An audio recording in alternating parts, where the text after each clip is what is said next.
Hello, hi. I'm gonna be sharing 3 healthy desserts that you guys could use using some inexpensive ingredients made completely from whole foods. And these have been helping me kind of cure my sweet tooth since I love sweets so much.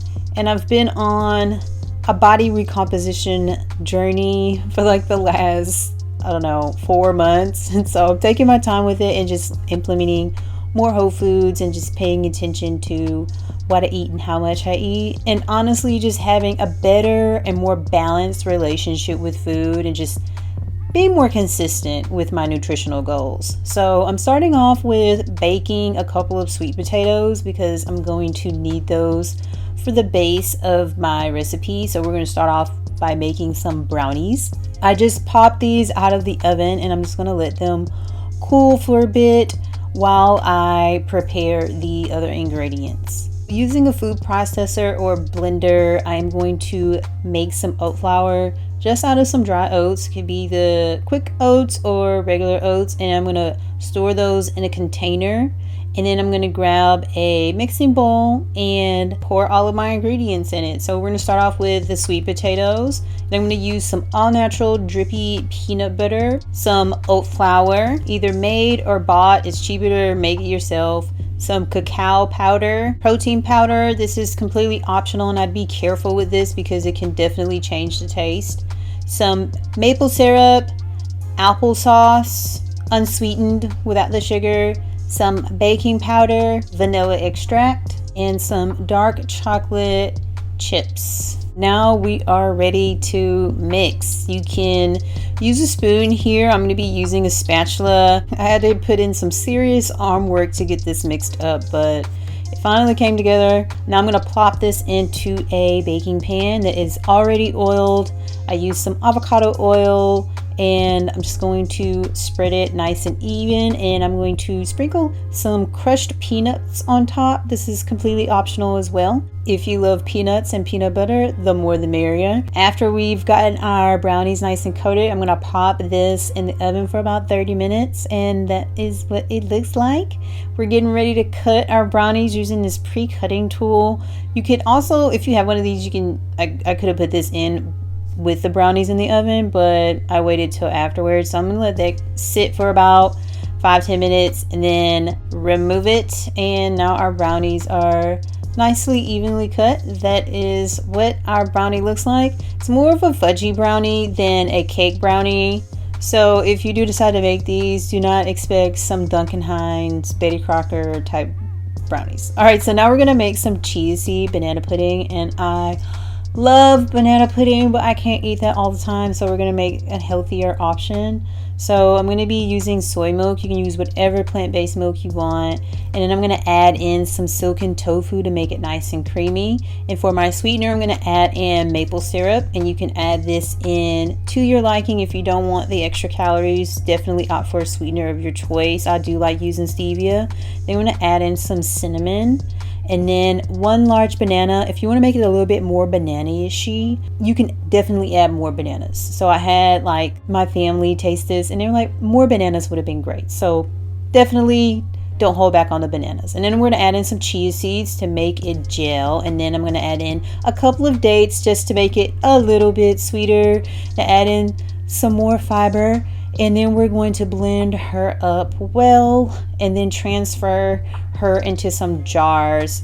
I would say this recipe makes about 4 to 6 servings, but it just all depends on how you portion it out. So I'm going to be using about half of the pudding in separate jars, and I'm going to use the remainder of it in a regular airtight container. So don't feel pressured if you don't have containers that portion it out evenly. Just use a regular one. Just make sure that it's airtight and sealed so that there is no air coming in, and you want to pop it in the fridge for at least 8 hours or overnight so that it thickens. I'm going to serve this in a regular glass, and I'm going to top it with some granola. I use some banana nut granola with different types of seeds and nuts in it, and then I'm going to use some cocoa whip on top, totally optional because I know there's sugar in this, so if you want to go sugar free, kind of skip this part, or just add sugar-free whipped cream if you want the whipped cream on there. Just was trying to make it more banana pudding-ish. Then I'm going to top it off with some bananas and cinnamon, and that's it. It's really nice and creamy. A high amount of protein to keep you satisfied, nice amount of carbs and healthy fats. And now we're on to our last healthy dessert. I absolutely love these things. They are energy balls, and I want to call them wedding cake flavored energy balls because we're gonna add some almond extract. So I just poured some oat flour into this bowl, and then I'm gonna add in about 20 grams of vanilla protein. Easy on the protein because it can definitely warp the taste. Then I'm gonna add in some drippy all natural almond butter.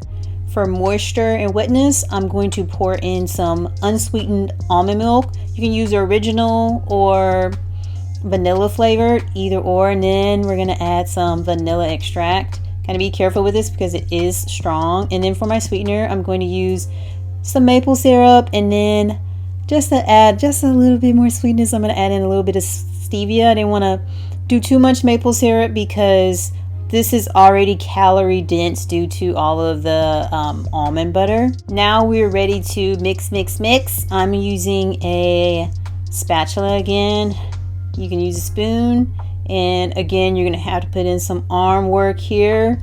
This was really tough, so I had to use my hands to make sure I mix this in well.